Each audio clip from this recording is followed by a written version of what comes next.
a la Justicia y la Clínica Jurídica UC. El objetivo de este torneo fue fomentar el desarrollo de las habilidades de litigación oral, argumentación jurídica y trabajo en equipo desde pregrado. Para ello, se utilizó una convocatoria abierta para participar de este torneo, en el cual se desarrolló en los meses de octubre y noviembre. Participaron 6 equipos compuestos por un total de 22 estudiantes de pregrado. Y también participaron profesores en la organización como jueces evaluadores. Asimismo, con el objetivo de reflexionar sobre esta importancia y los desafíos de la litigación, hemos invitado a un panel de expertos para discutir también sobre esta materia. Sin más que agregar, los dejo con palabras de nuestro director de escuela, Cristóbal Izquierdo. ¿Qué quiere decir, profesora Azócar? Muy buenas tardes, es un gusto saludarlo, un honor estar aquí. Saludando a todos los que han participado tan activamente en este primer torneo de litigación, Derecho UC. Como contaba Viviana Fuentes, ¿no?, esta flamante presentadora, para la facultad, y yo como director de escuela que estoy encargado del pregrado, puedo decir creo con toda propiedad que es una gran alegría. Y además provoca como satisfacción ver que hay un grupo de 22 alumnos que se meten en problemas, ¿no?, extracurriculares, participan, entiendo que por incentivos, ¿no?, sin incentivos perversos, ¿no es cierto?, simplemente por aprender más de litigación. Se meten, entonces entiendo, estos 22 estudiantes junto a 8 profesores que los van, no sé, aconsejando, alentando. Bueno, todo esto que ocurre o que ha ocurrido este año con esta primera versión del torneo es algo muy virtuoso que en la facultad más necesitamos, y mientras más nazca y se vaya, bueno, nació por iniciativa, entiendo, de Rodrigo, pero mientras más ustedes lo vayan alentando, le cuenten a sus compañeros y se vayan repitiendo nuevas versiones y más alumnos participen, creo que aportan muchísimo a la facultad. En la facultad no somos los puros profesores y para qué decir las autoridades, al revés, ¿no?, principalísimamente los estudiantes junto a los profesores trabajando en conjunto. Así que no me queda más que alabar, ¿no es cierto?, esta iniciativa tan buena, tan virtuosa como acabo de decir, y sobre todo agradecer a los impulsores, a los organizadores, especialmente al profesor Azócar, y a todos los que lo han hecho posible, y muy especialmente a los 22 alumnos, estudiantes que han participado, y que ahí veo unas flamantes copas que entiendo que hay suspenso, ¿no? Hoy se sabrá quiénes han ganado, así que muchas gracias. Y en nombre del decano y de la facultad le agradezco su participación y que estén aquí hoy día. Eso. Muchas gracias, director. Ahora es turno de algunas palabras del profesor Nicolás Frías, subdirector del programa de Reformas a la Justicia. Muchas gracias. Bueno, también quiero partir felicitando a Rodrigo, a Azócar, a todo su equipo, Viviana, todos los que están detrás, todos los profesores fueron parte del jurado, y especialmente a todos ustedes, alumnos de la facultad, de quinto año, entiendo su mayoría, ¿cierto?, por participar entusiastamente de esta actividad, ¿ya? Y también dar dos notas, digamos, dos énfasis. Primero, la importancia de la excelencia en la litigación, ¿ya? Acá ustedes, mediante el ejercicio, aprendieron una destreza, que es una destreza que los va a acompañar a aquellos que se dedican a litigar, los va a acompañar siempre, que es este arte, verdadero arte de saber litigar bien, con convicción, con persuasión, con lealtad también, con respeto también al contrincante, con humildad siempre, y también con determinación, ¿ya? Así que esa es la primera nota, digamos, por la cual me permito felicitarlo. Y una reflexión que es sobre la importancia, la responsabilidad que ustedes en poco tiempo más van a tener, porque van a ser titulares de la acción, como uno pasa en procesal, ¿cierto? Acciones, con la acción se inicia todo este aparataje estatal que termina, digamos, con una acción de cosa juzgada, como decir, una decisión con autoridad de cosa juzgada.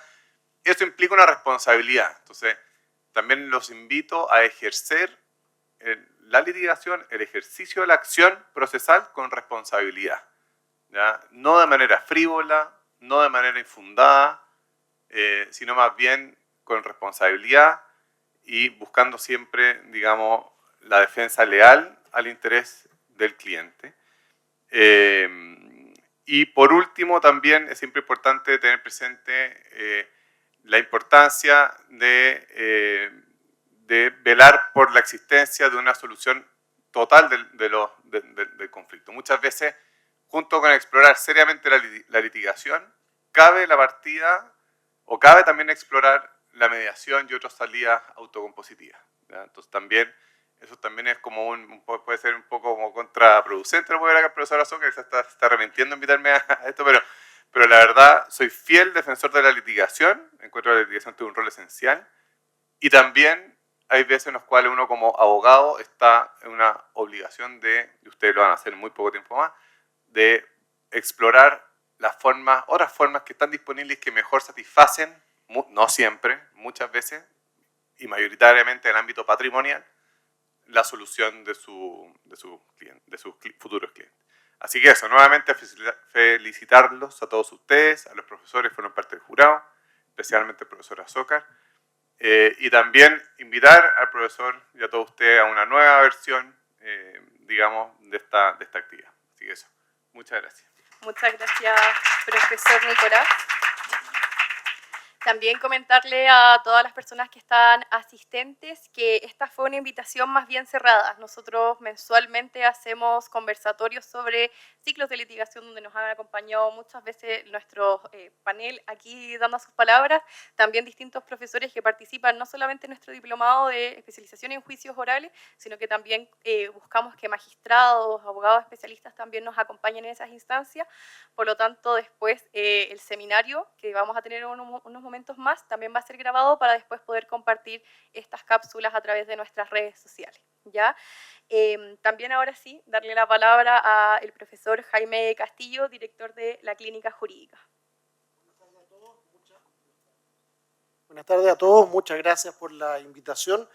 Hay un momento bien concreto que es una reunión que tuvimos el segundo semestre con todo el equipo que lidera Rodrigo y en particular Viviana, y me plantean esto y que la clínica de alguna forma se involucre y ayude, y yo con muchísimo pesimismo le dije no vamos a lograr entusiasmar a nadie con esto porque están llenos de exámenes, porque están llenos de pruebas y porque el segundo semestre, seamos honestos, es bastante falso. El segundo semestre son 3 meses, agosto, septiembre, octubre y septiembre hasta por ahí nomás.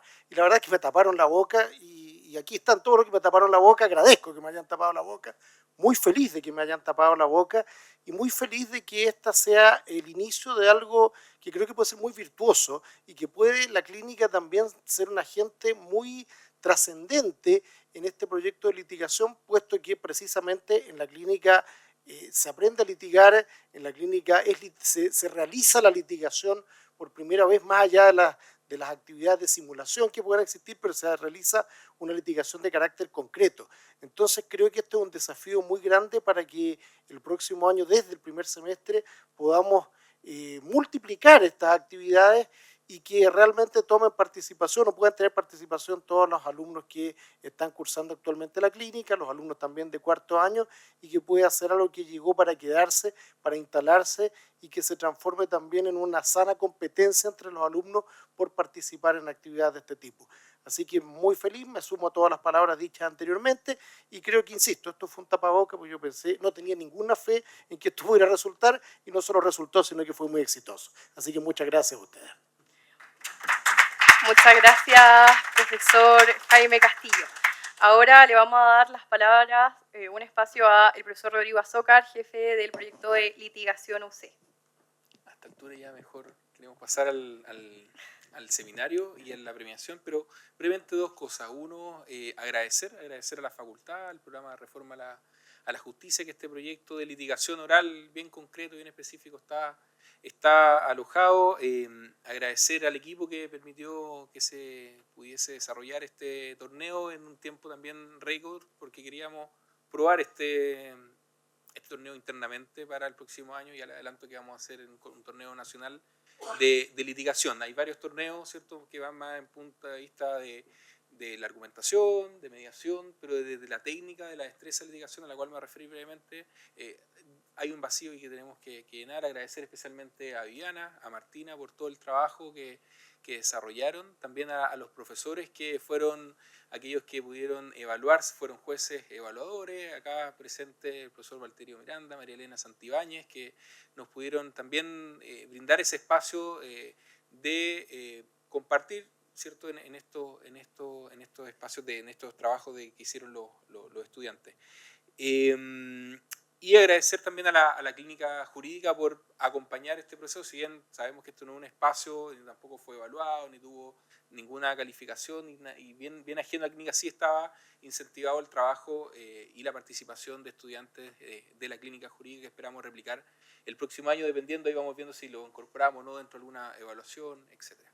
Y segundo, ya dicho esos agradecimientos, la importancia que tienen las técnicas y las destrezas de litigación. Normalmente esto se confunde con procesal, se confunde muchas veces con otros temas, pero aquí a los abogados se nos exige, y a ustedes también, chiquillos, se nos exigen otras habilidades, otras destrezas, más allá del conocimiento sustantivo, lo procesal, la mediación, la negociación, la litigación, ¿no? Y saber cómo armar mi teoría del caso, estrategia procesal, cómo armar un alegato de apertura, clausura, examen directo, contraexamen, son fundamentales. Y eso es lo que queremos hoy día levantar, desarrollar desde el proyecto de litigación y partir. No solamente tenemos también algún trabajo que hacemos con el magíster, con educación continua, pero también cómo esto puede impactar en pregrado y cómo formamos a futuros estudiantes en esa línea, trabajo que también se ha ido desarrollando desde la clínica hace un tiempo. Así que ese es el desafío, está la invitación también hecha, y de nuevo van nuestros agradecimientos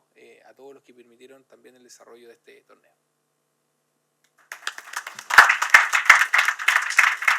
Muchas gracias. Ahora vamos a comenzar con la entrega de premios a los equipos. Vamos a comenzar con el equipo que obtuvo el tercer lugar, que es el equipo número 1, Trinidad Finsterton, Andrés Alonso Contreras y Sebastián Daniel Morla.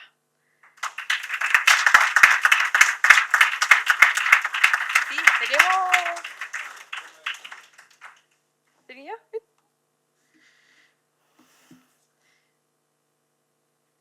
Permiso. Profesor, ¿usted o Cristóbal? Sí, denme un segundo. Acá está. Sí, ahí para que le saque la foto. Ya me la van a entregar. Sí.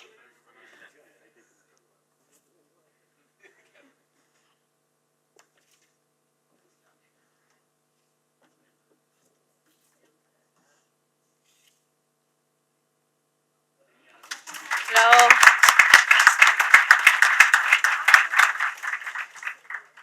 Sí, yo te los paso, pero no, si quieres te los paso después. Perdón. Súper.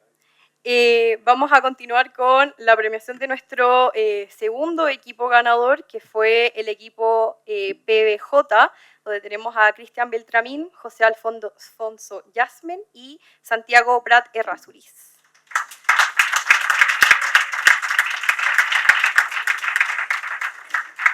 Al tiro, de un segundo.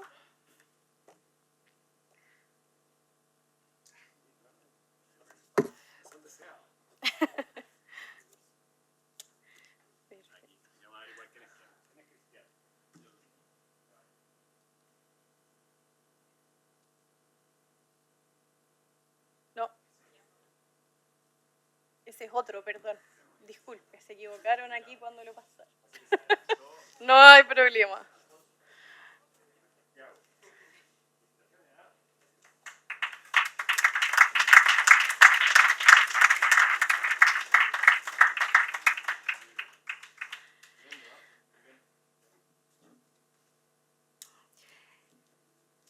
Y en el primer lugar tenemos al equipo de La Irreprochable Conducta, donde tenemos a María Sol Escudero,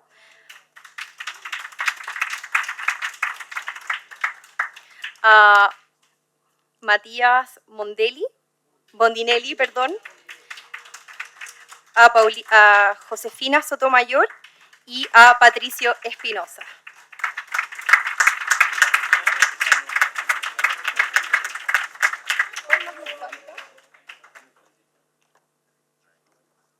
Perdón.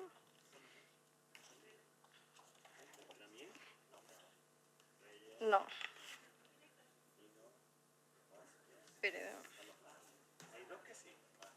Ya, que me los pasaron desordenados.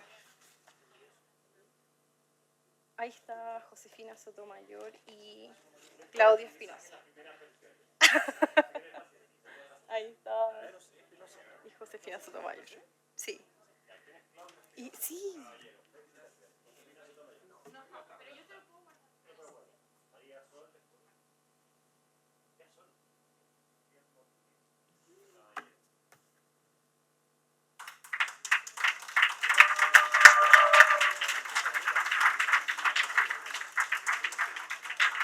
Y ahí.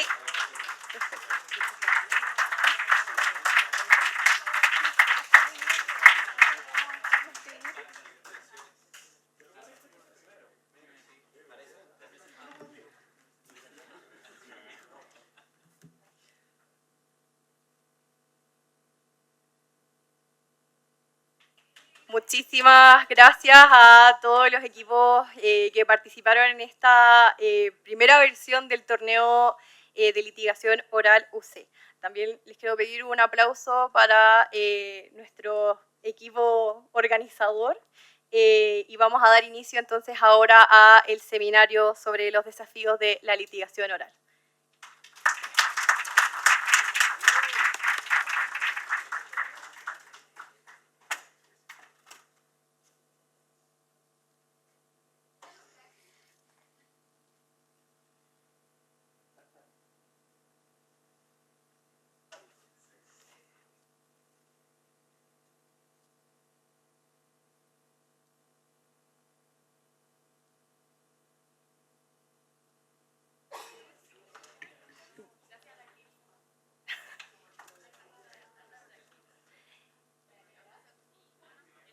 Ya.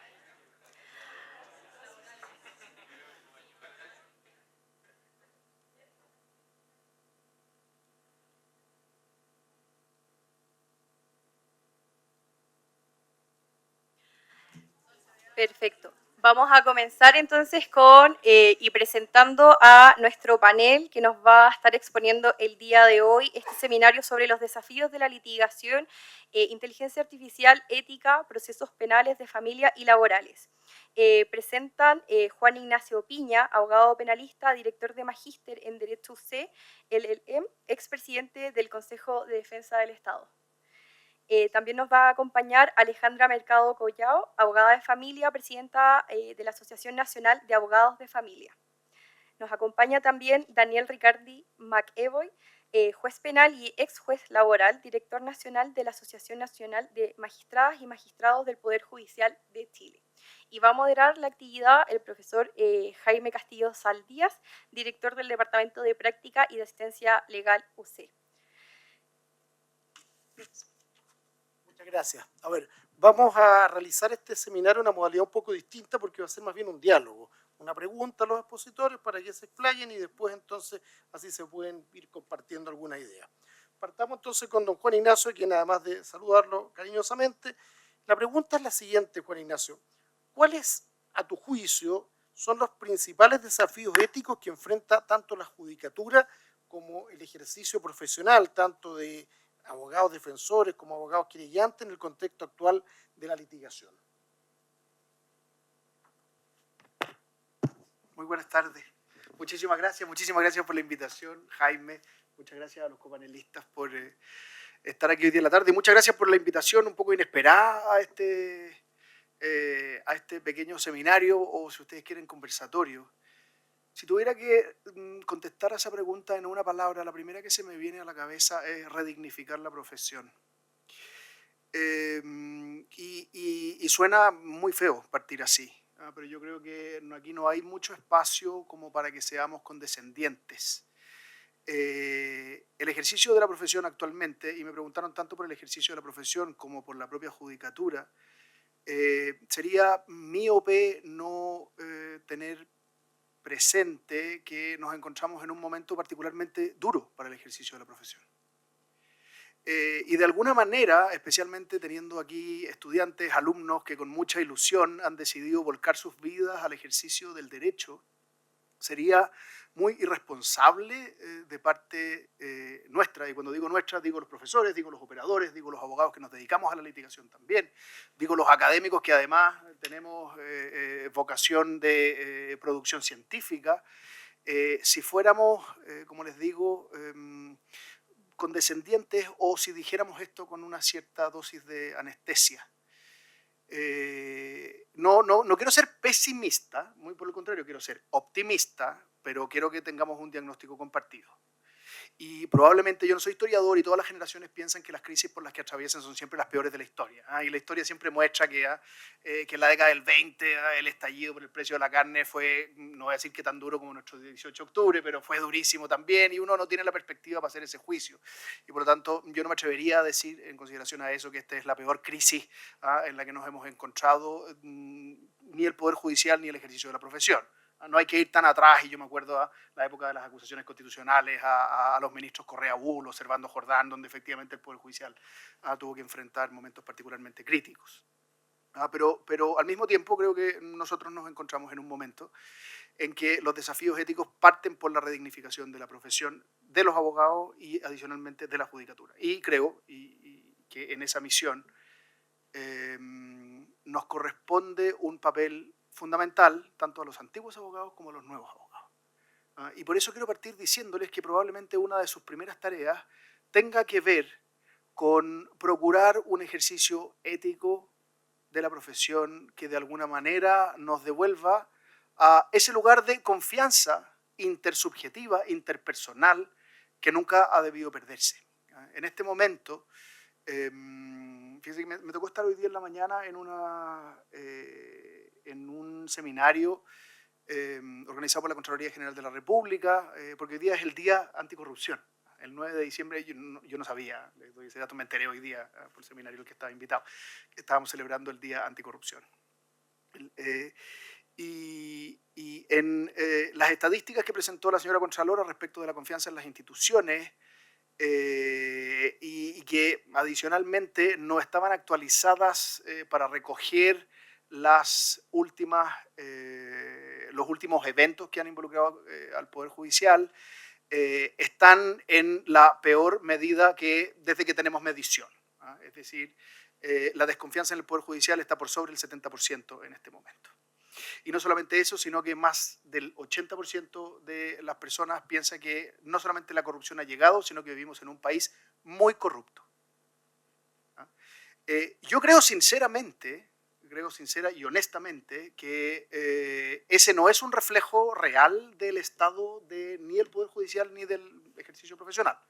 Por el contrario, mi experiencia en general, si bien a uno el ejercicio profesional le toca enfrentar situaciones de intentos de corrupción relativamente visibles, en caso alguno lo generalizaría, y no quiero ser, insisto, quiero ser cuidadoso con esto porque tampoco, así como no quiero traficar pánico, perdónenme la coloquialidad, tampoco quiero repartir Valium impunemente para decir que tenemos que estar tranquilos.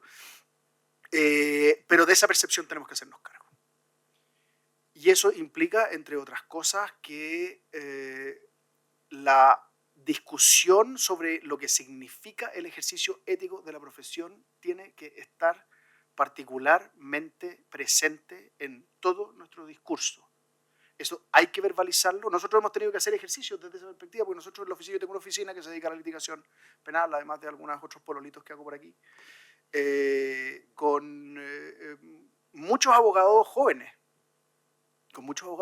Y en varios de estos episodios hemos tomado la decisión de juntarlos a todos y de conversar abiertamente de esto respecto del diagnóstico y, entre otras cosas, defibrilarlos para que no se pierda la fe en el sistema. Insisto, porque no estamos en una situación como esa. Voy terminando, yo sé que tengo algunos minutos y se me fue el tiempo, pero quería partir, y no tenemos por qué estar de acuerdo en el diagnóstico, a lo mejor lo podemos discutir, pero yo creo que ese principal desafío tiene que ver con volver a poner, con reivindicar el ejercicio de nuestra profesión.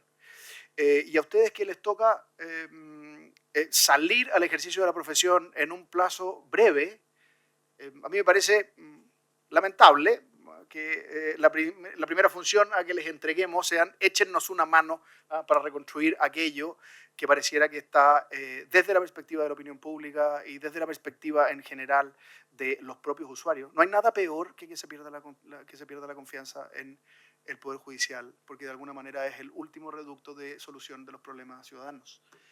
Es decir, ahí donde no tenemos un Estado que estuviera estructurado eficazmente como un Estado social de bienestar, ni siquiera estoy proponiendo, pero claramente es descriptivo que no lo tenemos, ni siquiera estoy diciendo que queramos tenerlo, estoy diciendo que no lo tenemos. Perder la confianza en aquellas instituciones que están llamadas a dar a los ciudadanos aquello que en justicia les pertenece es probablemente uno de los eventos más dramáticos que puede vivir una sociedad. A pesar de cómo puede haber sonado esto, se los digo de verdad que yo creo que hay muchísima esperanza, pero hay un trabajo que hay que hacer y creo al mismo tiempo que es dudoso que los tribunales tenemos aquí representantes del Poder Judicial, no quiero decir representantes del Poder Judicial porque tampoco quiero arrogarles una representación y quiero que hablen libremente. Pero para cuya reconstrucción tengo la impresión de que no basta la sola voluntad de las instituciones. Es decir, si nosotros miramos lo último que ha pasado, lo que ha pasado en el último tiempo, es poco probable que eso se consiga con la sola voluntad de las propias instituciones. Fíjense que ya hemos tenido algunas señas que no son particularmente halagüeñas, pero el solo hecho, y sin asignar responsabilidades, porque no es lo que me toca, el solo hecho de que la Corte Suprema, en el marco de un proceso disciplinario, haya decidido mantener a un ministro de Corte de Apelaciones que 2 semanas después fue destituido en el marco de una acusación constitucional, es malo. No estoy diciendo que esto sea justo o no sea justo, ni que sea correcta la decisión o no sea incorrecta. Lo que sí sé es que da la sensación, y con esto se queda la opinión pública, con esto se quedan los ciudadanos, de que al Poder Judicial hay que venir a limpiarlo desde afuera. No estoy diciendo que esa sea la realidad, estoy diciendo que esa es una sensación que razonablemente queda en el marco de esos episodios y eso es algo profundamente preocupante.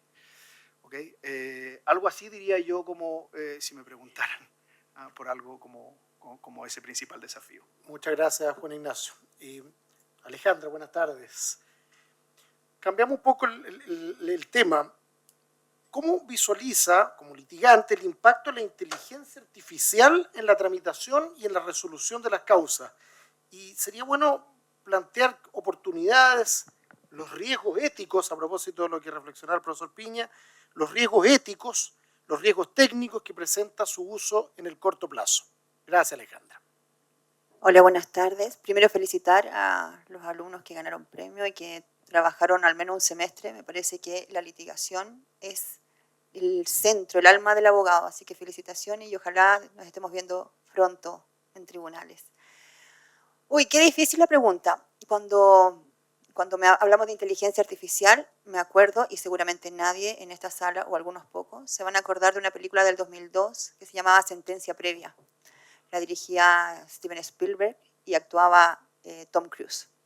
Y en la trama de esa película, no los voy a latear, es que a través de ciertos mecanismos dentro de la inteligencia artificial se podían condenar los delitos antes de que se cometieran. ¿Sí? O sea, hace mucho tiempo estamos pensando como seres humanos en que la inteligencia artificial puede suplir incluso las decisiones judiciales. Hoy día, de alguna manera, la inteligencia artificial está presente en al menos las causas de familia. Hace unos años, se dictó un par de años, 2024, finalmente entró en vigencia la nueva ley de alimentos, o bien conocida como el registro de deudores de alimentos, donde se ordena que los tribunales tienen que hacer una liquidación mensual en todas las causas de alimentos. Imagínense lo que es, a lo largo de todo el país, hacer liquidaciones mensuales en las causas de alimentos. Y por lo tanto se creó un sistema que es de una liquidación automatizada. Todas las causas salen con una liquidación que está programada mensualmente. Esto ha generado, y Valterio está acá y debe estar de acuerdo conmigo, que ha generado una serie de conflictos, traumas y cuestionamientos de seguir en la liquidación de familia a los abogados que nos preocupamos de eso, porque cada vez que sale una liquidación automatizada, significa que los abogados litigantes tenemos que objetarla, porque ninguna causa, y sobre todo en familia, es igual a la otra, ¿sí? Hay veces que hay imputaciones al pago, hay gastos extraordinarios y una serie de situaciones que van conflictuando la discusión de cuánto se debe.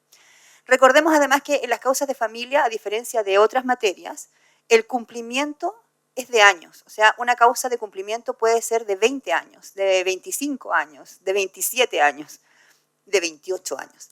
Por lo tanto, va variando mucho cada caso, cada circunstancia, y lo que se ha visto hoy día, que esta automatización de las liquidaciones, que es inteligencia artificial propiamente tal, no sirve necesariamente para resolver los conflictos y muchas veces los agrava. ¿A qué voy con esto? ¿Y por qué partí con la película? Digamos, porque obviamente el ser humano quiere adecuarse, quiere tener más tecnología, y hoy día el ChatGPT y todas esas cosas que nos ayudan a hacer los escritos y que de repente nos confunden con sentencias que no existen, nos llevan a cometer errores que creo firmemente que el ser humano no puede estar juzgado ni condenado por un programa.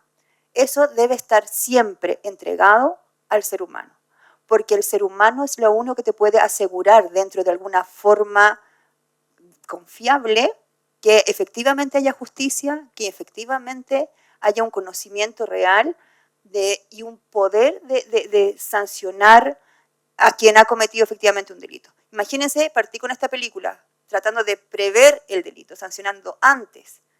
Este delito, y es lo que no les voy a spoilear la película por si alguien la quiere ver, digamos, puede que no se cometa, ¿sí? Entonces, eso es lo que pasa con la inteligencia artificial. Hoy día estamos ávidos, todo nos llama inteligencia artificial. Hoy día abres el refrigerador, ves si tienes 2 tomates y una lechuga y le preguntas a ChatGPT, ¿qué haces con 2 tomates y una lechuga? Y probablemente te diga qué ensalada tienes que hacer.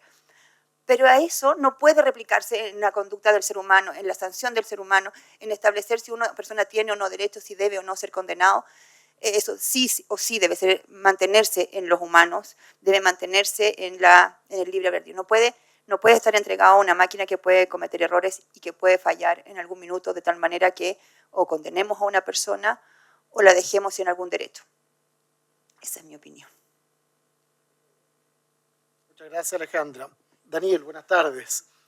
¿Qué aspectos de la administración de justicia, mirado obviamente desde los tribunales, requieren mayor atención o mayor reforma para adaptarse a las nuevas realidades procesales? Gracias. Buenas tardes a todos, y bueno, también saludo a todos los que han ganado en esto de los cursos y concursos de litigación. Pensaba hablar un poco de inteligencia artificial, pero lo que tocó el profesor Piña, siendo juez, no puedo no dejar de decir algo. Finalmente, efectivamente, el Poder Judicial hoy está en una crisis. No podemos negarla, y eso es así.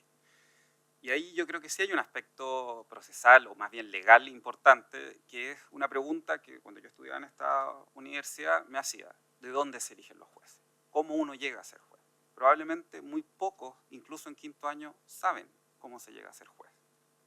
Y es una pregunta válida y muy importante, porque finalmente los jueces somos los que decidimos todos los conflictos jurídicos, y se sepa, no estamos llamados al cargo a través de un concurso de elección popular. Entramos a través de una especie de concurso público en la Corte de Apelaciones, tenemos que tener la Academia Judicial elaborada, y así vamos transitando al cargo que finalmente vamos a ocupar como titular. Y ahí está la pregunta, es ¿cómo aseguramos que los jueces sean independientes del poder económico, del poder político, etcétera, para que su decisión efectivamente sea la decisión conforme a derecho, en que el juez considere en forma independiente cuál es la correcta? Y hoy en día hay una ley que está cambiando el sistema de nombramiento, una ley que en general ha ido con una tramitación bastante rápida en la Cámara de Diputados, hoy en día está en el Senado, y ha sido poco observada, yo diría, del mundo de las universidades. Porque finalmente tenemos que preguntarnos si esa ley va a responder y asegurarnos lo que estamos buscando, que es la independencia de los jueces, frente a la situación que ustedes todos conocen de lo que ha sucedido en la Corte Suprema y la Corte de Apelaciones con algunos ministros, que justamente lo que está traficado ahí en los chats famosos es tener contactos para los nombramientos. Nosotros, como asociación de jueces, lo que hemos buscado siempre es eliminar el componente político de la decisión. Los jueces, una vez que entramos a la Academia Judicial, que yo diría que es un procedimiento bastante objetivo de selección en base al mérito, al terminar la Academia Judicial estamos llamados a llenar los cargos de primera instancia y postulamos a los concursos que son abiertos por las Cortes de Apelación y se forma la terna. Esa terna finalmente es elegida por el Poder Ejecutivo. Por ende intervienen dos poderes. Primero, el Poder Judicial a través de las Cortes de Apelaciones y luego el Poder Ejecutivo. Ahí surge la primera pregunta, y es lo que sucede, el famoso llamado que está, se supone, eliminado, pero no es tan así, que es el besamano, que es hablar con un ministro y decirle, mire, yo estoy en este cargo, me interesa, yo salí de tal universidad, y tratar de tener una conversación y convencerlo que soy el mejor candidato. Obviamente eso genera un tipo de conversaciones que algunos pueden llamar de simpatía en base, si lo conozco de la universidad, lo conozco del equipo de fútbol, etc. Lo que va tiñendo la imparcialidad o la decisión si estamos frente a un juez que efectivamente es el mejor candidato, porque nosotros en nuestro sistema de nombramiento no tenemos ningún requisito para los ministros que eligen de determinar en base a notas, etc. Es una decisión arbitraria, por decirlo de alguna forma, que se supone que se hace de acuerdo al mérito del candidato. Pero como no está transparentado que la fundamente, etcétera, como todas las decisiones que hacemos los jueces son las únicas que para nombrar un juez no tenemos que fundamentar nada, es un voto. Y luego eso va al Ejecutivo, en donde otra vez surge la pregunta, bueno, ¿cómo me nombra el presidente si yo no me conoce? Entonces busco a alguien que me apoye. Y todo eso se trata de modificar a través de estas leyes, o la ley que está actualmente discutiéndose, que todavía mantiene el componente más grave, que es el contacto con el Ejecutivo, que es el que nombra finalmente, y si nosotros vemos todos los chats, todos los operadores lo que hacen es obtener un contacto a través de estos abogados conocidos de la plaza, que tienen contactos políticos para permitir el nombramiento. Yo creo que la primera pregunta es, no tengo la solución, la asociación tiene un proyecto, podrá ser discutible o no, pero la primera pregunta como abogado es, ¿qué queremos de los jueces y cómo queremos que los jueces sean nombrados para asegurarnos nosotros, ustedes como abogados, que el juez que va a decidir, va a escuchar mi litigación, de verdad lo haga convencido de que es la mejor decisión y no sujeto a presiones externas porque le interesa ascender, porque su superior no le va a gustar la decisión que va a adoptar porque es contrario a su criterio, etc.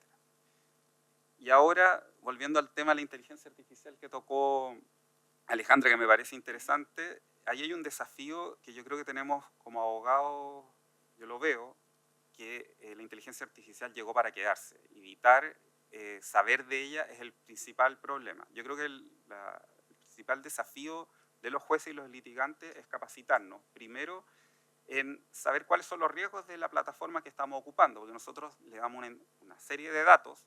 Por ejemplo, yo le puedo dar nombres de mi cliente, etcétera, y yo no sé cómo esa inteligencia artificial va a tramitar esos datos, cómo esa información puede eventualmente llegar a otras personas o a otros fines que no correspondan, sobre todo que tenemos actualmente aprobada una nueva ley de datos, que también nos exige ciertas obligaciones en la forma en que nosotros entregamos los datos, sobre todo internamente en el Poder Judicial. Nosotros deberíamos ser los primeros llamados a resolver dentro del Poder Judicial qué plataformas vamos a ocupar, en base a qué criterio, y la obligación, en ese caso, los jueces de capacitarse para entender el tipo y los riesgos de la plataforma.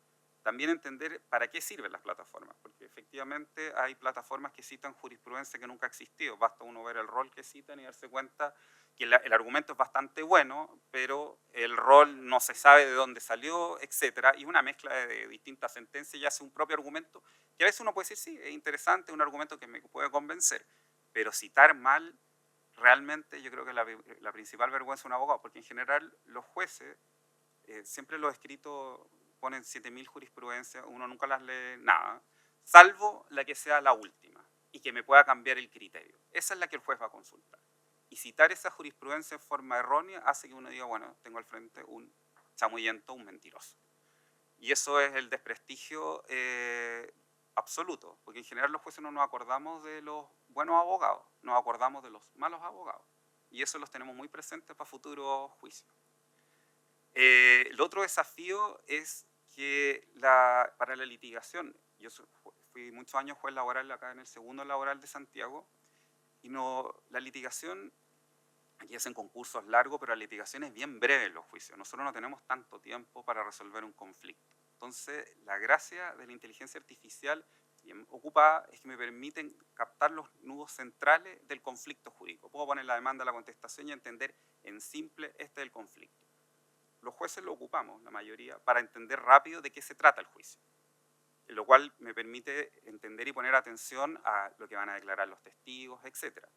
Ahí la obligación también, nuevamente, capacitarse, porque para poder obtener buena información tengo que aprender a ocupar la plataforma que estoy ocupando, darle las instrucciones precisas, qué es lo que quiero obtener, que me diga de esta demanda, de esta contestación, por supuesto limpiada de datos para que no aparezcan los nombres de las personas que están, solo poner la parte de los hechos y eventualmente la parte del conflicto jurídico, las alegaciones de derecho, cuáles son los argumentos centrales, en qué están de acuerdo, en qué no están de acuerdo. Por ejemplo, el laboral para uno es muy simple, fácil, aligera trabajo saber en esto están de acuerdo, en esto no, y ahí poder centrar la observación. También nosotros, por ejemplo, en el laboral tenemos procedimientos que son concentrados, en que la parte contesta, se rinde la prueba y se dicta sentencia en forma inmediata y se hacen ahí mismo las alegaciones.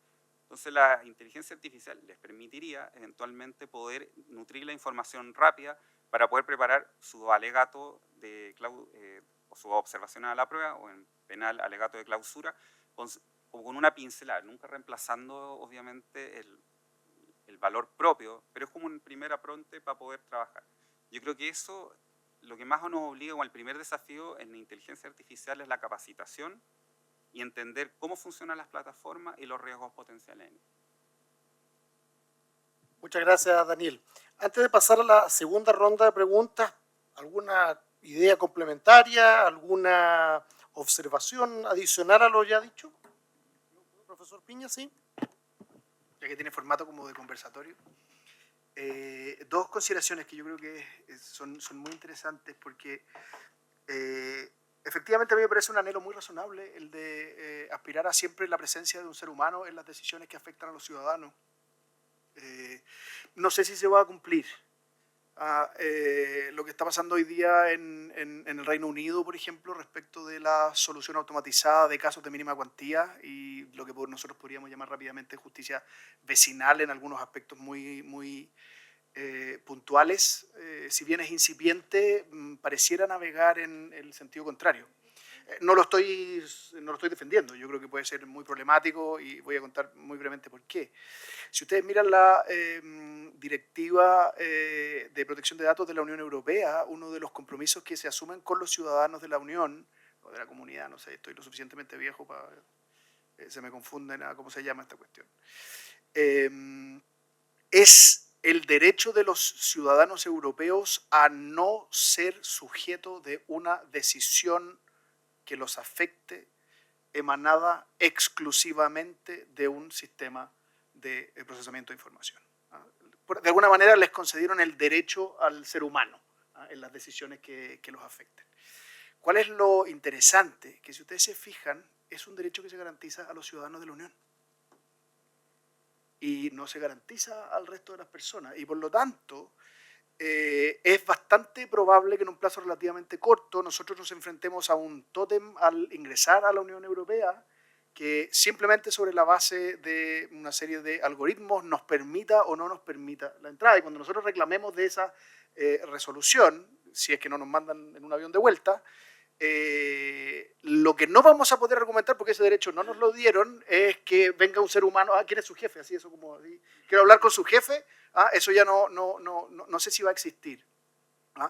Esta es una realidad que es muy problemática, porque una de las cuestiones que ya está bastante visibilizada es que estos sistemas suelen replicar los sesgos de la programación inicial. Es decir, cuando tú, por ejemplo, en ensayos de decisiones respecto de prisión preventiva en Estados Unidos, se dieron cuenta que el dato racial era particularmente relevante.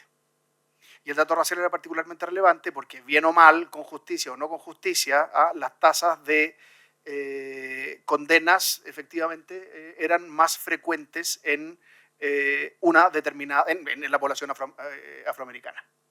Y por lo tanto el sistema, que además tiene un sistema, valga la redundancia, de machine learning, es decir, que la propia máquina va aprendiendo a partir de su propio uso y que además se transforma en una caja negra, es decir, nosotros hoy día no podemos descifrar todos los procesos que lleva adelante esa máquina para llegar a la decisión.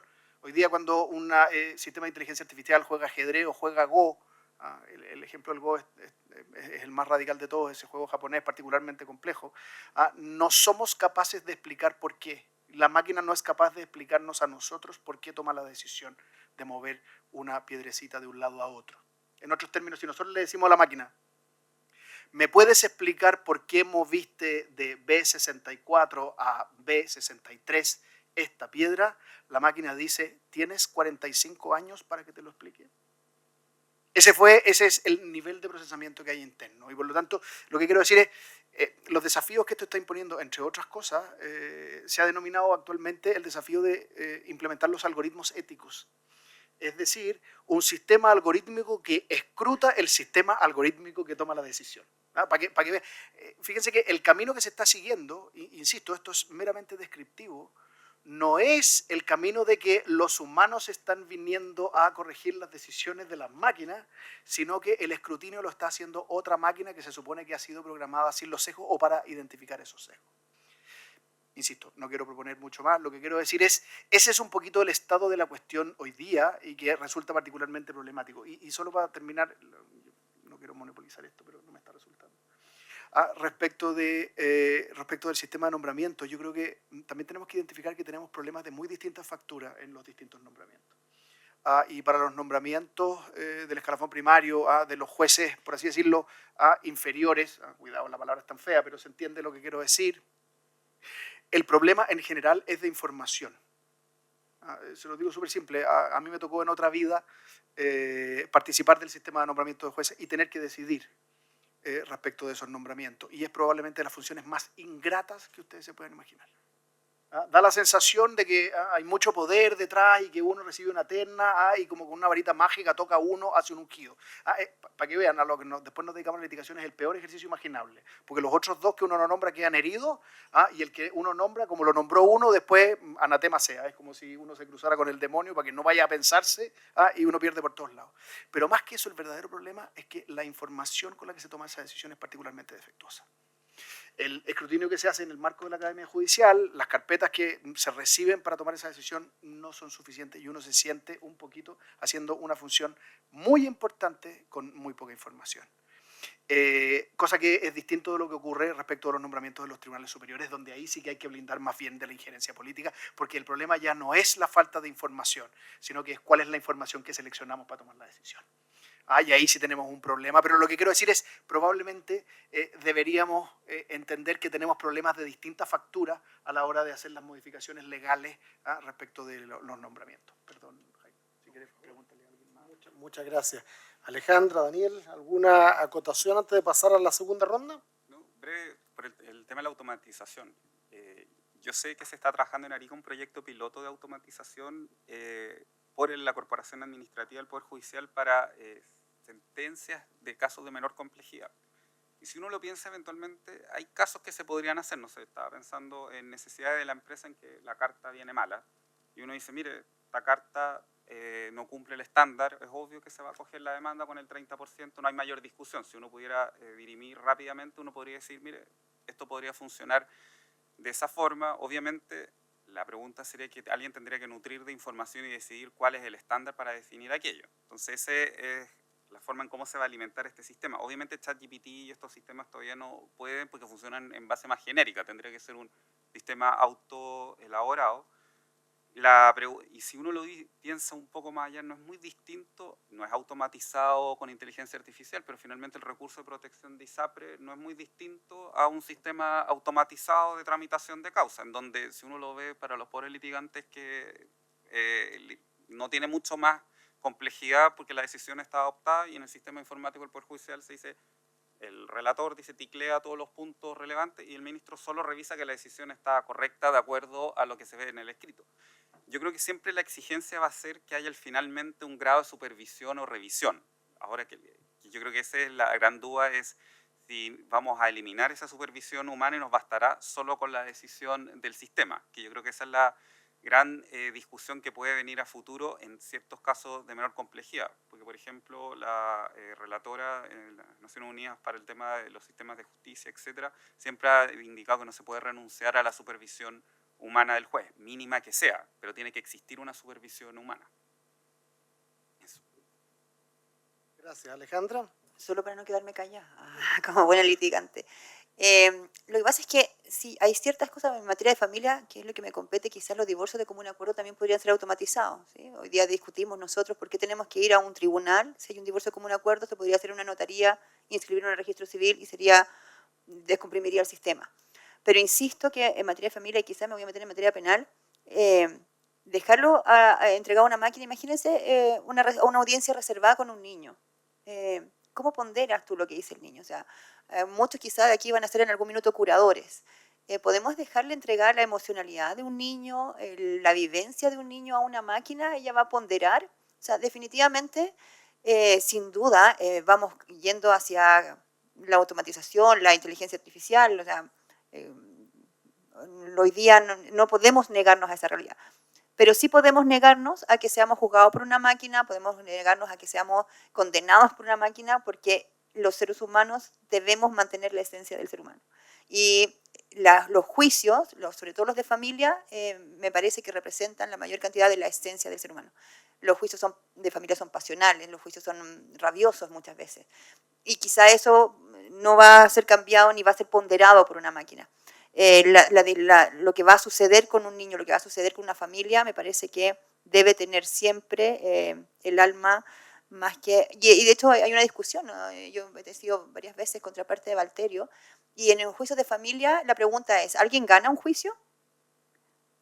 ¿Tengo que ganar un juicio o es buscar efectivamente el interés superior para los niños, que es un mandato constitucional, un tratado internacional? Entonces, ahí está entregada efectivamente la humanidad. Y por eso, bueno, yo ya soy vieja, probablemente no lo voy a ver, pero ojalá no llegue el día en que vea que una máquina nos condene o nos juzgue o nos determine el futuro.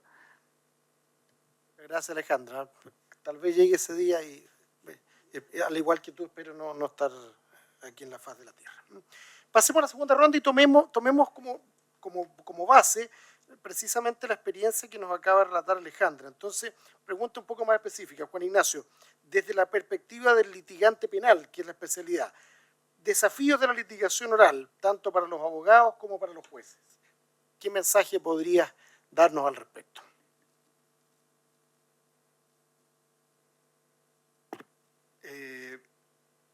No quiero que se queden con la impresión de que vengo... sí, parece. Estoy dando esa sensación, estoy tratando de no darla, pero parece que la voy a seguir dando.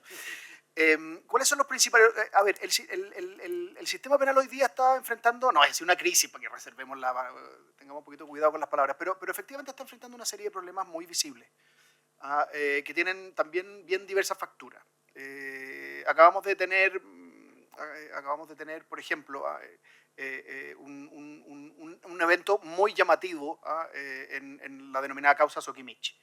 ¿Okay? Es decir, después de una cantidad de años absolutamente brutal, en la que todos los intervinientes han contribuido a que los años hayan pasado. Hay que tener mucho cuidado porque pareciera que los jueces al momento de hacer pagar los costos de esa demora, pareciera que se la reprochan al Ministerio Público, y si uno revisa el historial, la verdad es que todos tuvieran que tener eso. La acusación es del año 2018 y el juicio empezó el año 2023. Es decir, entre la acusación y el juicio pasaron 5 años. Y eso no tiene que ver con lo que hizo o no hizo el Ministerio Público. No quiero ni defender alguna parte. Lo que quiero decir es, el caso Sokimich es un síntoma, no es un problema en sí mismo. Es un síntoma de una serie de problemas que nos estamos encontrando en la litigación penal de muy diversas facturas. ¿Cuáles son los primeros? Con los que los principales desafíos que nos podríamos encontrar. Algunos están en el marco de las investigaciones. En el marco de las investigaciones hoy día, por ejemplo, en determinados delitos tenemos una absoluta imposibilidad de que los organismos auxiliares, estoy pensando en las policías, por ejemplo, evacúen los informes necesarios, incluso el Servicio Médico Legal, evacúen los informes necesarios en un plazo razonable. Esto no tiene que ver tanto con los intervinientes del sistema en sentido duro, pero uno sabe, por ejemplo, que presentaba una querella y se va a una orden de investigar a la BRIDEC, y sabe que antes de un año o un año y medio es absolutamente inimaginable que el informe llegue de vuelta. Y lo más probable es que cuando llegue de vuelta al año o al año y medio no diga mucho, dijo que no puede llegar a muchas conclusiones y haya que dictar un par de instrucciones particulares por parte del fiscal para tratar de enfrentar eso. Ese es un problema relativamente estructural que no está, como les digo, apalancado en los intervinientes, pero del que deberíamos hacernos cargo.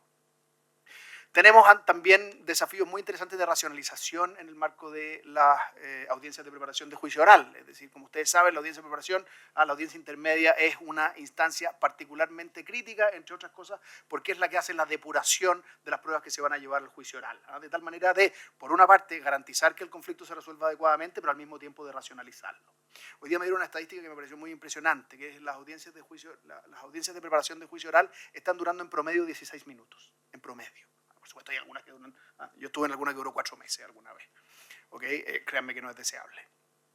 ¿Qué es lo que quiere decir que las audiencias están durando 16 minutos, que estamos siendo muy eficientes? No, que prácticamente no estamos dando discusiones de exclusión de pruebas. Es decir, en otros términos, las partes llegan, se sientan, ofrecen medios probatorios, no hay grandes discusiones y en un promedio de 16 minutos se resuelve qué es lo que pasa en juicio oral. Y por lo tanto tenemos unos juicios orales absolutamente abrumados de pruebas. Y en gran parte lo que ha pasado en este caso, que insisto, no tiene que ver tanto, quiero entenderlo como un síntoma y no como el problema. Es decir, cuando nosotros pasamos 6 días leyendo una acusación, y 20 días leyendo facturas, algo no está funcionando. Y hay una cierta necesidad de racionalización ahí, que es un desafío no judicial, es un desafío bastante sistémico. Hay malas prácticas de los operadores, por supuesto, no quiero demonizarlos tampoco, pero hay algunas relativamente naturalizadas de las que hay que hacerse cargo. Hay problemas en la conducción de las audiencias por parte de los propios jueces de garantía, es decir, la discusión respecto de las exclusiones, respecto de la redundancia, tiene una explicación también un poquito sistémica que de alguna manera se reduce en la colegialidad que hay entre los jueces de garantía por una parte y los jueces del Tribunal de Juicio Oral por la otra. En otros términos, en el minuto que termina la audiencia de valoración de juicio oral, el problema ya es de otro. Y eso, como nos pasa a todos los seres humanos, cuando sentimos que el problema es de otro, no sé si le ponemos tanto pino. Uno cuando empatiza con el otro sujeto, por eso sería súper interesante, por si alguien quiere anotar alguna propuesta, que tuviéramos muchísima más rotación de garantías orales. Entre otras cosas, se produciría una empatía a la que yo me gustaría asignarle la probabilidad de que hubiera una cierta consideración respecto de lo que se paga allá arriba por lo que a veces se hace aquí abajo. No solamente deberíamos propender a eso, sino también pensaba ahora respecto de la formación, respecto del mérito de los jueces. Otro de los problemas que tenemos es que tenemos muy poco tránsito de lo público a lo privado. Cosa muy distinta a lo que pasa en el ámbito anglosajón, por ejemplo, en que es muy común que se desempeña a lo largo de la carrera profesional ¿cómo se llama? Funciones público-jurisdiccionales y al mismo tiempo funciones en el marco de la litigación. El caso que más conozco por un problema de cercanía académica es el del Reino Unido, en que ningún juez en lo penal no es barrister por lo menos 10 años antes de sentarse allá. Es decir, tuvo que estar sentado, tuvo que sufrir sentencias adversas, y no es antes que eso. Nosotros de alguna manera lo tenemos demonizado, sobre texto de tratar de impedir conflictos de interés, y que por lo tanto no nos gusta que haya tránsito de un lado a otro, porque ¿qué va a hacer? Mira, ahora es juez, pero antes tenía una oficina de abogados, y por lo tanto, en fin, no voy a replicar una cuestión que es muy conocida. Ahí yo creo que hay algunos espacios de mejora relativamente claros. Y termino con algún otro desafío que se me acaba de olvidar. Sí, lo tenía muy presente hace unos minutos atrás y ahora se me acaba de olvidar, es lo que nos pasa a los que estamos un poquito mayores. Solo para cerrar, por lo tanto, creo que hoy día una de nuestras principales necesidades es de racionalizar estos procedimientos. Fíjense que es bastante curioso porque a pesar de lo que parece, tenemos las tasas de encarcelamiento más altas que hemos tenido en nuestra historia. Tenemos la sobrepoblación penal más grande que hemos tenido en la historia. Nosotros tenemos algo así como del orden de 40.000 a 42.000 plazas en el sistema penitenciario y tenemos una ocupación del orden de las 62.000. No habíamos llegado nunca a una sobrepoblación de promedio de más del 50% de su capacidad. ¿Okay? Y además no quiero ni pensar lo que viene, porque fíjense que viene la Defensoría de las Víctimas y esto va a aumentar la litigiosidad y va a aumentar a los intervinientes que se van a presentar como querellantes. Viene la implementación de la Ley de Seguridad Privada que obliga a todos los, por ejemplo, retailers que sean víctimas de un delito a denunciar ese delito. Es decir, hoy día, por último, el tipo puede decir, ¿sabe qué? Dejemos, aquí quedó el Super 8. hago la pérdida. Hoy día, a partir de la entrada en vigencia de la ley de seguridad privada, hay obligación de denuncia de todos esos delitos y por lo tanto probablemente el incremento estadístico que vamos a tener en las causas penales va a ser muy, muy difícil de abordar. Lo que quiero decir es los desafíos que hay por delante son muy interesantes. Hay algunos que corresponden a los intervinientes individualmente considerados, hay otros que son absolutamente sistémicos y hay otros que van a necesitar probablemente algunas revisiones de carácter legal. Pero esto debería estar movidito en los próximos años. Muchas gracias, Juan Ignacio. Alejandra, la misma pregunta, pero desde tu experiencia como abogada de litigante en materia de familia, los principales desafíos de la litigación oral. La pregunta es, ¿sigo negativa o me voy a un ámbito positivo? Póngale ánimo. Le pongo un poquito de ánimo. A ver, insisto, ya lo dije ya, ser abogado litigante, creo que es el alma de ser abogado. Yo creo que no hay nadie, bueno, quizás pocos, que entran para estar detrás de un escritorio revisando escrituras. Como que a uno lo apasiona ir a tribunales y defender una idea.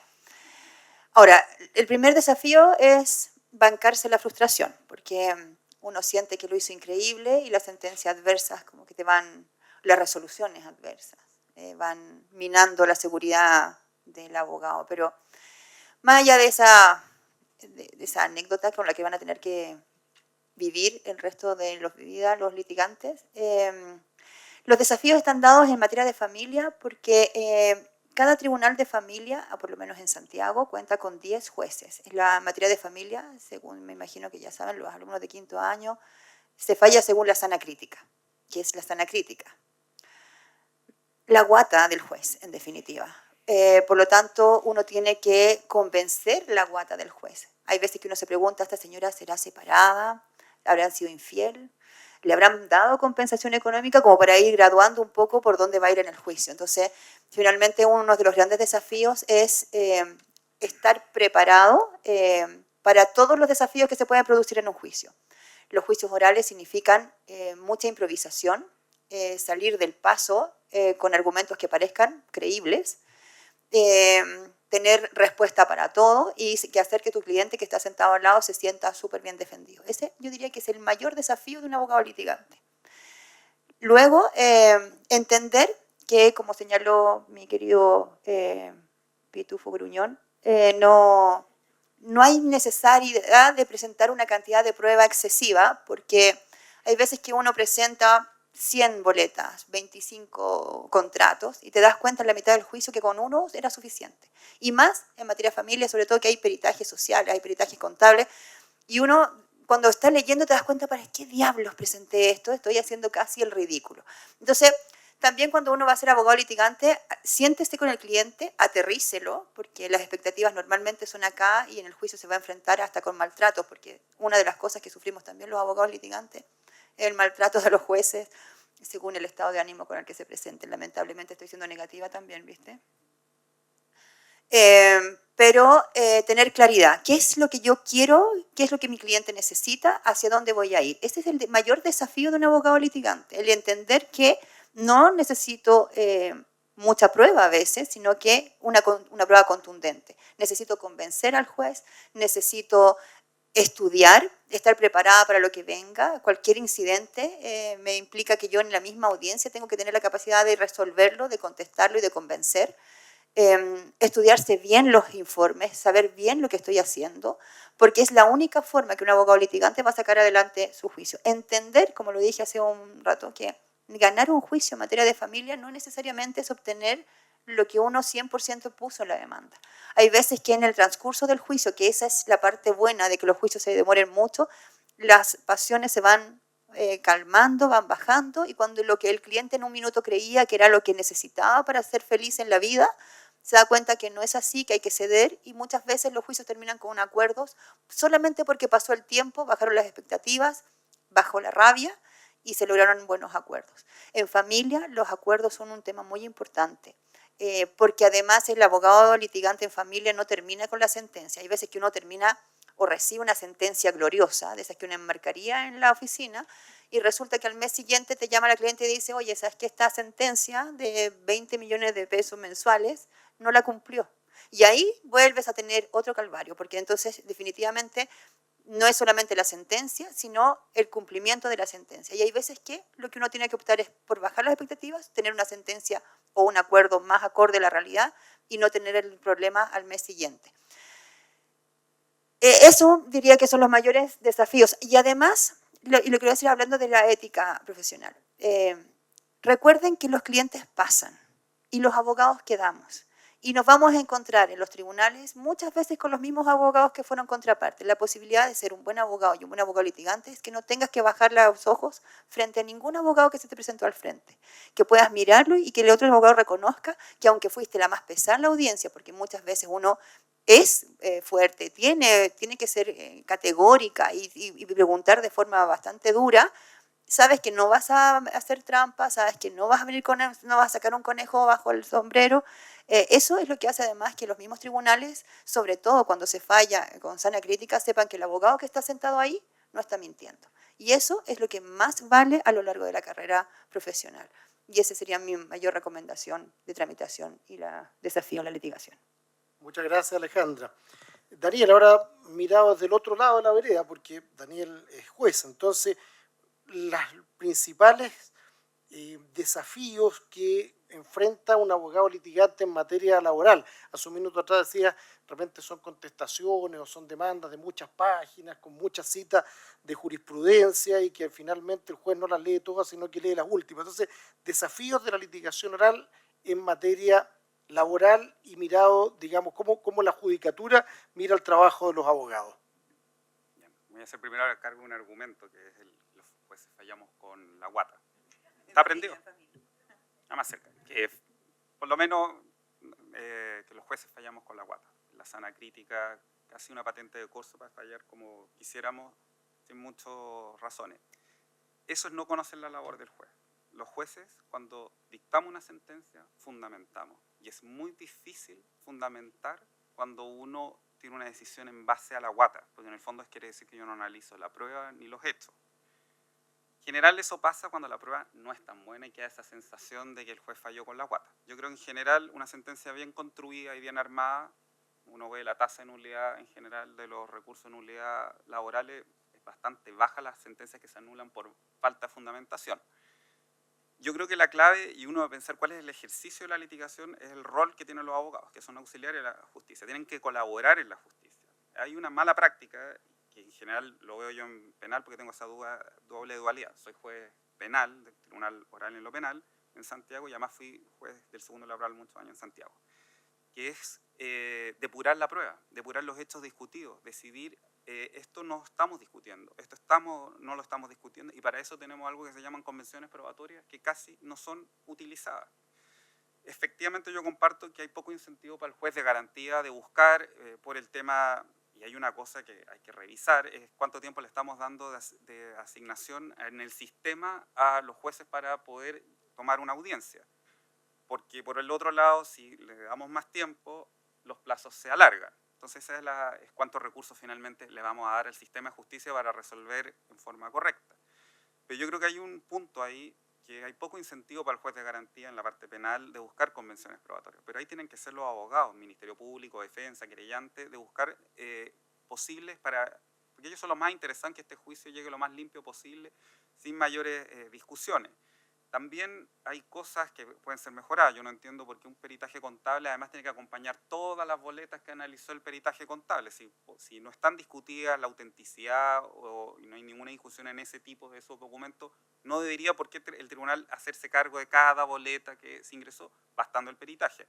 Yo creo que hay distintas posibles soluciones, hay discusiones, hay quienes dicen que puede ser que anterior a la audiencia de juicio en el tribunal oral se haga una especie de depuración para decidir qué es lo que va a ir, qué es lo que no va a ir. Hay una discusión si eso afecta a la imparcialidad o no del juez, porque lo obliga a entrar al juicio de fondo. Pero en la parte laboral, por ejemplo, sí hay un incentivo de los jueces laborales de buscar, por el volumen de carga de trabajo que tenemos, de depurar la prueba que va al juicio, y ahí sí hay un estudio un poco más serio y fijando hechos controvertidos, porque existe una demanda, una contestación que nos permite ir limpiando ciertas discusiones o también aclarar y es más, por ejemplo, hay una discusión de la remuneración y uno ve rápido que la otra parte no tiene ni siquiera una postura clara y uno puede ir depurando y proponiéndoles convenciones probatorias para llegar lo más limpio al juicio. Yo creo que es un incentivo de los litigantes de ambos lados, de buscar que el juicio sea lo más puro posible y no este error que yo creo que es de llevar toda la prueba y el juez verá qué le sirve y qué no le sirve. Porque eso es un mal ejercicio y una demora en el análisis. En el fondo, y yo creo que en general, si las partes tienen claro y bien estudiado su caso, saben qué es lo que les sirve y qué es lo que no les sirve para su caso. Yo creo que ese es un punto clave para la litigación. En la parte laboral, que voy a decir que es como mal utilizada la observación a la prueba. Nosotros después de todo el juicio tenemos una etapa que es la etapa de los abogados litigantes, que es hacer sus observaciones a la prueba. Lo que terminamos nosotros escuchando son alegatos de derecho, generales, no particulares, y uno como juez se queda escuchando, mirando y dice, no me está sirviendo nada esto, no me está convenciendo. Lo que uno esperaría que el abogado le dijera, mire, estos son los hechos que yo fijé en la demanda, esto se acredita con este documento. En el fondo nosotros siempre decimos, hágame la sentencia en sus observaciones a la prueba, deme todos los argumentos para que yo pueda acoger su tesis y yo seguir su razonamiento, porque ahí el juez va a estar atento a decir, este hecho lo va a acreditar con tal documento, este otro hecho lo acreditó con la declaración de este testigo, me dice aquí hay una contradicción con estos dos testigos, pero la resolvemos con este documento o con esta fotografía. Por ejemplo, también la famosa fotografía en materia laboral, los abogados acompañan 20 fotos y uno después en el juicio, cuando analiza la sentencia, yo digo, veo 20 fotos, no sé de dónde son, quién las tomó, qué me están mostrando, etc. Se olvida que el ejercicio del abogado litigante es ir demostrándola, es tomar al juez de la mano y llevarlo por la prueba y decirle, mire, juez, vaya por acá, estas son las fotos del caballero saliendo de la casa, ve, salió por ahí, fue para acá, y es ir guiándolo para que el juez pueda, en la observación a la prueba, recoger todo esto y decir, ok, esto ya entiendo la tesis de esta parte, voy a escucharle a la otra parte, cómo la destruye y ahí poder convencerme. Ese es el ejercicio de litigación que uno esperaría de los abogados, que son los que mejor conocen su prueba, pero a veces llama la atención que no la conocen. Y eso es un error. Yo a mí me ha pasado una observación a la prueba, preguntarle al abogado cómo acredita esto, y dicen, no sé. Verá usted, juez, están todos los documentos ahí. Y uno dice, con esa explicación, dije, bueno, si usted no conoce su prueba, ¿cómo la voy a conocer yo? Eso. Muchas gracias. Invito entonces a nuestros expositores a una pequeña reflexión final antes de dar término a este seminario. Muchas gracias. Me quiero solo colgar de lo último. Efectivamente hay algunos espacios evidentes. Las convenciones probatorias probablemente es uno de los mecanismos más subutilizados, entre otras cosas porque también hay una cierta refractariedad de las partes. Yo incluso estaría disponible para que en el marco de modificaciones legales incluso estableciéramos la posibilidad de que el juez forzara convenciones probatorias en determinados casos. ¿Qué es lo que suele pasar? Incluso, no sé, delitos funcionarios, en que es necesario llevar el decreto de nombramiento del alcalde de Melipilla. Entonces, me estoy inventando por el alcalde de Melipilla, perdón, el primero que se me vino a la cabeza. Y hay que llevar el decreto de nombramiento para demostrar que es un funcionario público, cuando las partes podrían resolver esa cuestión en 2 minutos. ¿Estamos súper de acuerdo que este señor es el alcalde de Melipilla? Sí, estamos súper de acuerdo, listo, ya estamos. Si eso no pasara, que lo que está demostrando la experiencia es que no pasa, hoy día también hay una práctica de los defensores que no conceden nada para estos efectos, y ahí, todos tenemos que hacer meas culpas en esto, créanme que probablemente se podría dar pasos en ese sentido. Lo que tú proponías respecto de las boletas, fíjate que la experiencia norteamericana es súper interesante, en algunos estados por cierto, pero es súper interesante porque ¿qué es lo que pasa al juicio oral? Pasa un gráfico que aportan las partes respecto de dónde están los datos fundamentales de lo que se quiere acreditar, que se proyecta y todas las boletas quedan a disposición de las partes por si alguien quisiera hacerle alguna observación a ese gráfico o quisiera desafiar ese gráfico en el marco del juicio oral.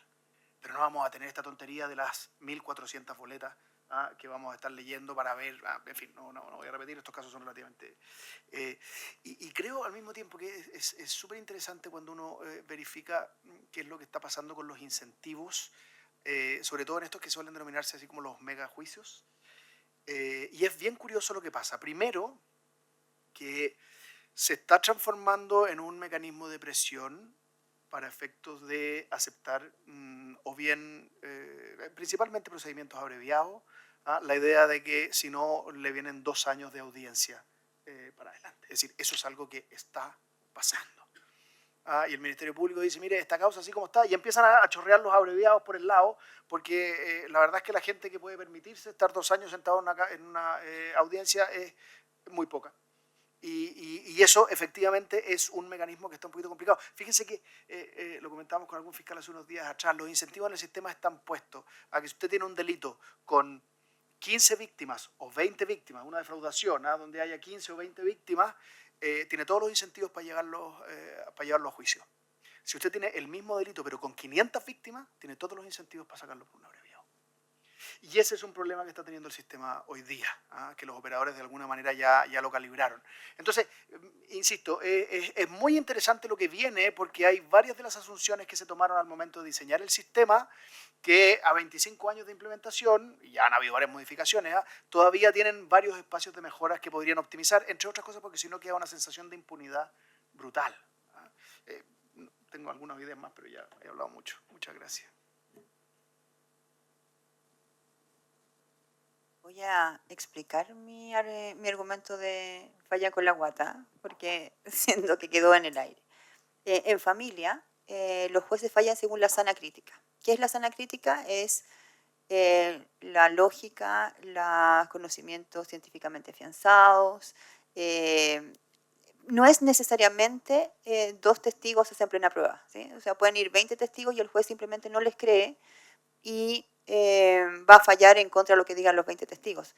Cuando digo la guata es eso, o sea, no es una falta de rigurosidad en la revisión de la prueba, sino que como es según la sana crítica, y no tienen obligación de ir con una prueba valorada, aun cuando tú sientas que tienes una cantidad de prueba que va en un sentido, el juez está en la total libertad, y seguramente lo va a argumentar así en la sentencia, de ir hacia otro lado. Por eso, cuando uno presenta la prueba, sobre todo en los tribunales de familia, tienes que pensar que ese juez va a fallar según la sana crítica y no a través de una prueba arreglada. A eso es lo que iba mi comentario con respecto de que los jueces fallan efectivamente con la guata, que es un desafío, ¿sí? Porque la sana es más fácil saber que, por ejemplo, una duda razonable en materia penal, si la prueba es débil, tienes posibilidad de salir libre, o sabes que tienes un contrato y que eso va a acreditar cuadro de la remuneración. En materia de familia, la prueba exige que los abogados realmente al momento, antes de demandar, tengan claro cuál es la teoría del caso y cómo la van a probar y cómo van a convencer al juez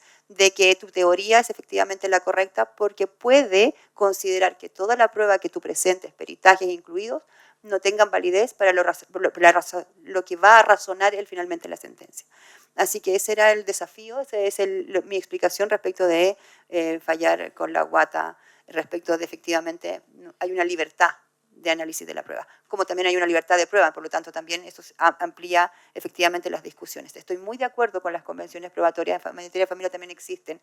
Lamentablemente las únicas convenciones probatorias que he visto son prácticamente que están casados y que tienen hijos. Por todo lo demás en materia de discusión. Así que eso quería aclarar, magistrado. No, sí lo entendí. Bueno, para decir algo positivo.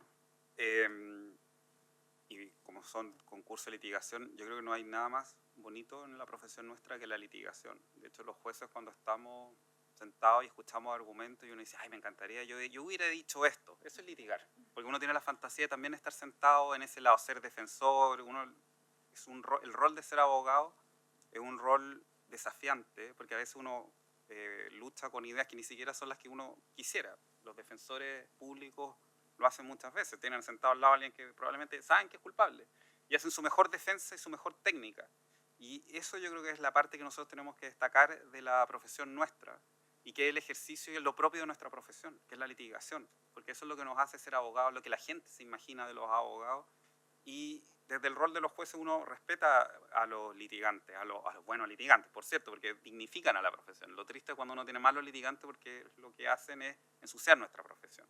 Entonces el desafío de todo es, obviamente, hay una crisis, pero esperemos porque la idea es que la pareja esté para todos igual y que el que sea buen profesional haga la mejor defensa, en el caso penal, y en laboral también y familia, obviamente la defensa de su cliente, pero siempre pensando en lo mejor de la profesión y en el fondo también hago una invitación a los que quieran ser jueces, que también es una parte bonita de la profesión, que también tiene sus desafíos propios, porque también no es fácil decidir con la guata, sin la guata, uno igual tiene que decidir y irse a dormir tranquilo con la decisión que adoptó.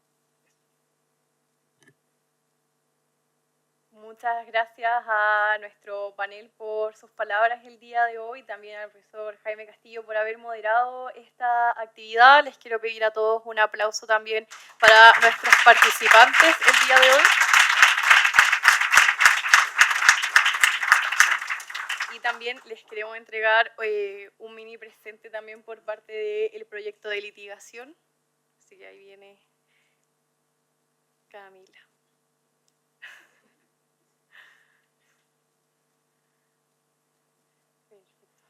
¿Nos vamos entregando?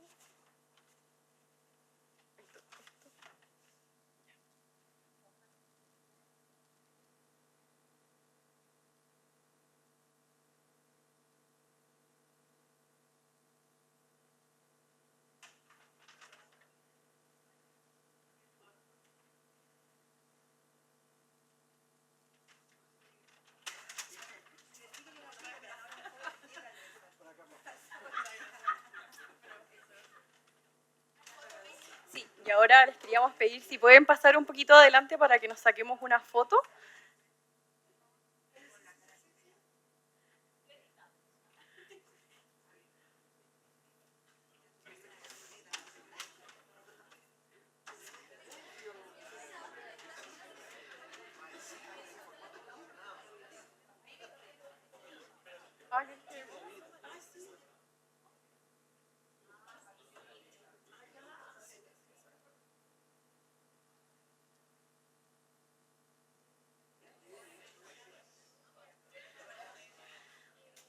Así que eso, les vuelvo a pedir un aplauso para que terminemos con este cierre. Y ahora queremos pedirle un aplauso también para los miembros que estuvieron como parte de nuestro equipo de jueces, la profesora María Elena Santibáñez y el profesor Valterio, para que le entreguen el premio al mejor litigante de nuestro torneo. Así que los quería invitar a pasar, por favor.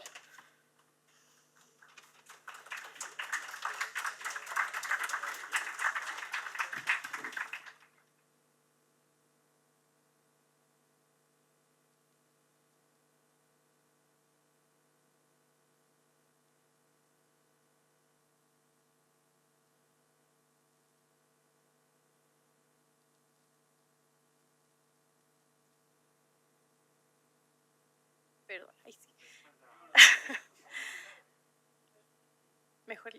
El mejor litigante de nuestro torneo de litigación fue el estudiante Cristian Beltramín Muñoz. Así que un aplauso para él.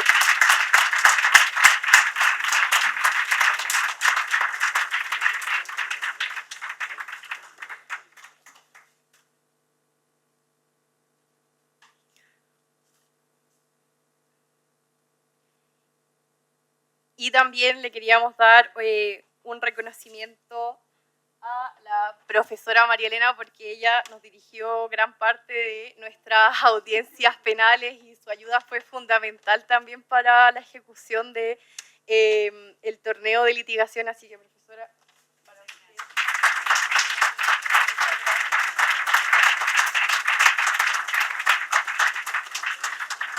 Y también tenemos un reconocimiento al profesor Valterio Miranda por acompañarnos también en esta oportunidad.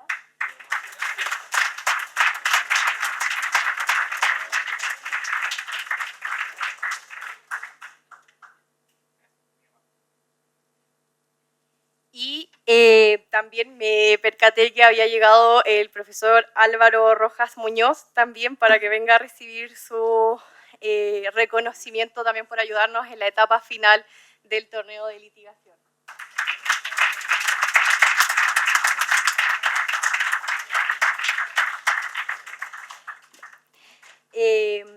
Esto ha sido nuestra primera versión del torneo de litigación y también el primer seminario presencial que organiza el proyecto de litigación.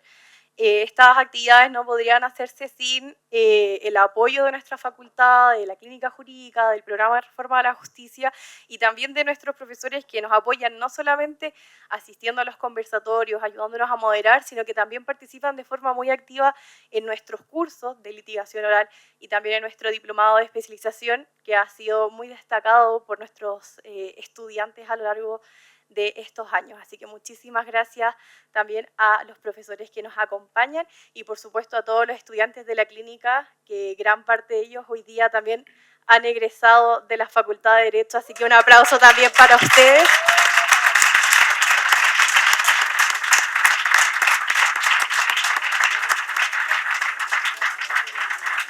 Así que felicitaciones, esperamos que haya sido un excelente cierre de año y que lo pasen muy, muy bien ahora en sus vacaciones.